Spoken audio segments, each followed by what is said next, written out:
Alam mo ba na hindi lang sa China may higanting pader na ginawa bilang proteksyon sa kanilang bansa? Walling muna tayo.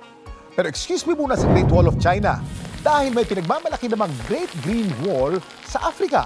Hindi ito gawa sa bato kundi isang hanay ng puno na puno ng puno. Malaking bahagi ng Africa ang Sahara Desert pero sa paglipas ng panahon, tila unti-unti nitong sinasakop ang kalupaan.